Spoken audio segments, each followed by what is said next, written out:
Well, hello there and welcome back to the channel. Today we are going to talk about how I save money on food when I travel. If you've followed along here on the channel for a while, you might know that I'm originally from Sweden, but I live in Australia since about 15 years back.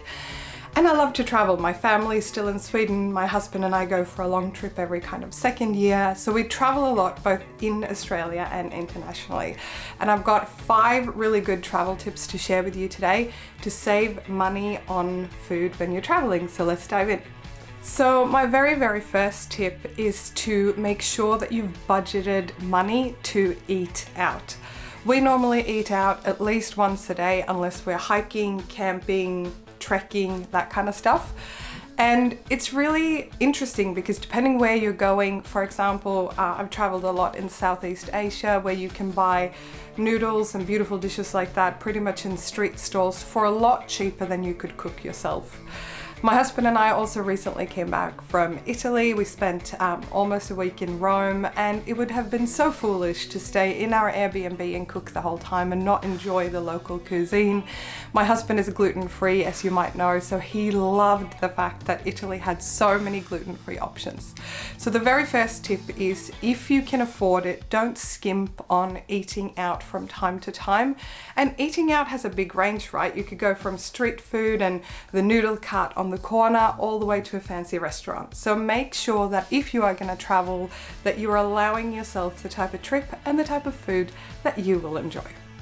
Tip number 2 is to bring snacks and lunch with you if you can when you're out and about. So recently when we were in Rome, we had dinner out most evenings, but we did have breakfast and coffee at our Airbnb, and we did bring sandwiches, salads, snacks, things like that with us. Really, all you need is a comfortable backpack and getting a little bit creative with your food. Usually you can save so much money by not falling into the tourist trap, and that you're somewhere around 12 or 1 o'clock or whenever you normally eat your lunch and being super hungry. So we often do sandwiches, boiled eggs, things like that, which are usually really easy to find locally. And if you have a very small kitchen, even if you just have a hot plate at your Airbnb, you can usually cook that kind of stuff up. So bringing food with you will avoid the hanger and the travel friction in your traveling team, and it will also save you a heck of a lot of money if you are a little bit prepared. And my final tip is a little bit of a budget one, which is to bring a water bottle or similar with you. This here is a Coleman thermos flask. I think it's about 500 or 600 mils, something like that, and it is amazing. It is a little bit heavy, however, you can use this for hot and cold drinks. It keeps things cold for I think about 8 hours and hot for about 4 to 5 hours. So quite often what we'll do if we're traveling and we have the opportunity to take this sort of weight with us, we'll make a coffee with or without milk, whatever you prefer, at our Airbnb in the morning, and we'll bring this with us when we're walking around the city. We did this a lot when we were in Rome recently as well. This is really great if you have the weight. If not, buy a bottle of water when you land wherever you're going to, assuming you're traveling internationally, and then just keep refilling that water bottle if you can. Obviously in some countries you can't drink the tap water, but for example in Rome they have these beautiful water springs where you can fill up your water bottle for free with beautiful fresh spring water. So why would you waste money when you're traveling on coffees and waters if you can bring it with you? It goes without saying, if coffee is your thing and you love good coffee and that's part of why you're traveling to this destination, don't skimp on the coffee. Have the coffee that you want, enjoy your holiday, but saving money on stuff like this can be really great. If we are going on more of a backpacking holiday where we don't really want to have the weight or having something heavy like this, sometimes I'll just bring a plastic water bottle from my stash that I have for exercise and stuff like that. But this can save you a lot of money. If you start counting up what a coffee out or a couple of bottles of water out will cost you a day when you're out exploring, it can add up real fast. So in order to bring your snacks, lunches and things like that with you, you want to make sure that you try to find either a big supermarket or a fruit and veg meat kind of market locally where you're going. When we were in Rome recently, we looked up the largest supermarket that we could find, which was within walking distance to our Airbnb, and we went there and did a larger stock up. And what do I mean by larger stock up? I mean, we picked up some pasta, we picked up some bread, we picked up some deli meats, we picked up some fruit, some vegetables, some avocados for sandwiches, some eggs and things like that. And the great thing is if you go to a bigger supermarket, you will save money and the selection will be a lot bigger as well. Now, obviously you might still want to splurge, and that's totally fine, but in order, when you do this, and it goes for things like coffee, tea, whatever is your morning beverage, if you pick up stuff to have at your accommodation, you will inevitably save a lot of money in the long run.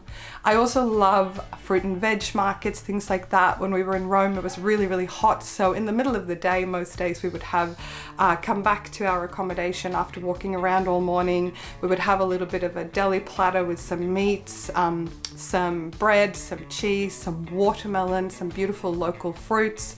So that was really, really nice. So look for a larger supermarket, do one bigger trip, and avoid those little super expensive convenience stores, because usually A, the produce and stuff isn't great there, and B, you are paying a big tourist premium. And my final tip is really for the airport or when you're in transit. So Australia is really far away from everything, so we have to fly everywhere.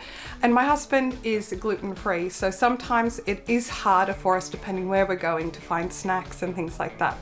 Quite often, obviously, you do get fed on most flights, but on some you don't. So if you can bring your own sandwich, even if it is just to eat at the airport while you wait to board your flight, you will save a lot of money because you're not spending money on the super expensive sandwiches, snacks, etc. at the airport. Another thing we almost always travel with is muesli bars. These are great for when you're out walking around. This particular one is from Aldi. I think they're just $3. 80, 50, something like that. But we bring things like this all the time because it's something both my husband and I can have. It's really good when you're on the go. I get pretty hangry when I travel. So when I'm starting to get a bit grumpy, my husband usually knows it's time to feed me a snack or something. We'll often also bring things like nuts, anything like that that's easy to bring on the go. You can bring a little bag of popcorn, you can bring some chips, whatever that is that you and your family like to bring. Obviously, the one thing I will say when you are flying into a new place is make sure that it's not a restricted thing. For example, if you are arriving to Australia from another country, there are certain things you can't bring in here. But usually snacking in the airport or snacking when you're out on the go at your destination, it's just really good to have options with you that are really easy and will save you a lot of money.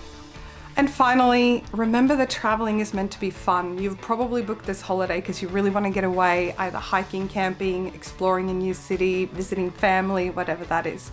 So make sure that you're actually enjoying yourself and that you have budgeted for this trip. You're not borrowing money, you're not doing this on a credit card. You're actually enjoying your trip because you can afford it. But there are so many little hacks like this that we do all the time to save money on our travels, to make our money go further. And then you can have a lot more experiences and do other things. I mean, I don't know with you, but I would much rather pay $10, $15, $20 to enter a really cool venue than I would like to pay $10, $20 for a quick lunch on the go when I'm out and about. So I hope these tips were useful. If you have some really great travel money saving hacks when it comes to food, please share it in the description box below. I love hearing from you guys and your tips as well. Have an amazing week, and I'll see you soon.